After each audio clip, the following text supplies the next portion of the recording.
Hey everybody, it's Mr. Fink, just doing another recap video for Scene 5 of Act 1 of Romeo and Juliet. It is a long one. It also is the first time that Romeo and Juliet actually see each other and they fall in love at first sight. So pretty big and important part of the play. So let's go through. Okay, so we're at this hall. It's Capulet's house. There's some serving people that are just there to add some comic relief. Capulet comes everyone to party. He doesn't know that there are all the Montagues there because they're wearing masks. He talks about the fact that he used to do the same thing and go to parties with a visor, meaning a mask, when he was younger as well, but now he is too old. Okay, they're talking about how old they are. And then we finally see Romeo see her. There's no stage direction here, but he's looking at Juliet, you can tell, and he's talking about how beautiful she is. She's like a rich jewel in an Ethiop's ear. He's never seen true beauty until the night, until he's seen Juliet. Okay. Let me go on to say, then Tybalt recognizes him, that is Montague. He recognizes him as Romeo, and he asks to get his sword. He's going to, finish what he started earlier that day with the big fight. He's really upset that the Montagues are here. Well, his uncle, who is Lord Capulet, realizes what he's going to do, and he sort of stops him from doing that. And it's funny because we know of Romeo and Juliet as this, these two, people whose families hate each other, they'll never let them be together. But actually, if you read this, Lord Capulet says, Verona brags of him to be a virtuous and well-governed youth. He says, I actually heard good things about Romeo. So you know what? We're not going to do anything.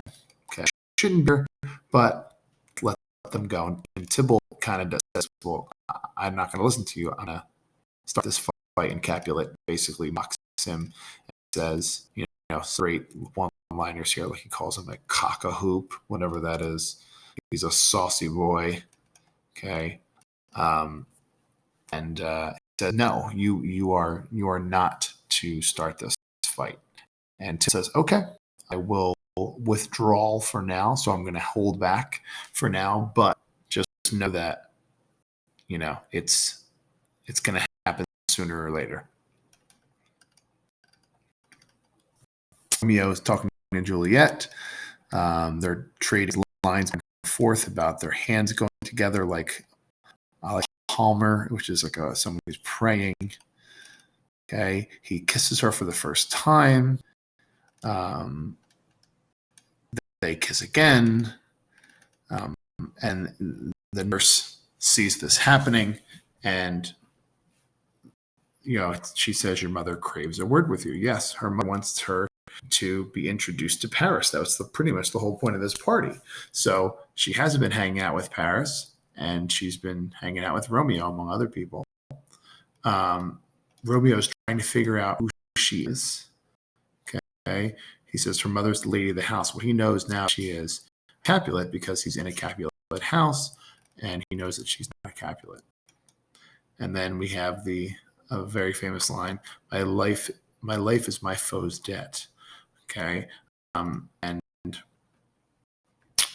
talking about my enemy is now the one that I sort of give my heart to. Okay, the Montague boys decide to leave. Capulet tries to get them to stay, and now Juliet is also trying to figure out who is that handsome boy that I was dancing with and kissing. Doesn't even know his name. She asks the nurse, and she talks. She asks about this one person. She asks about a second person, but she's really not. She really doesn't care about these two people. The son and heir of old Tiberio, young Petruchio. She doesn't care about those two people. She cares about this guy. Who is he that follows her that would not dance? So Romeo really is kind of being a wallflower a little bit, and Juliet has to, sort of make the first move a little bit. And she sends the nurse to ask her who he is, and it says it's Romeo and a Montague, the son of your great enemy. So she realizes that, oh my God, it's It's, the enemy that I'm in love with, and Romeo realizes the same thing. And that's the end of act number one. Okay, so act number one kind of comes to an end there. All right, hopefully that was helpful. Thanks.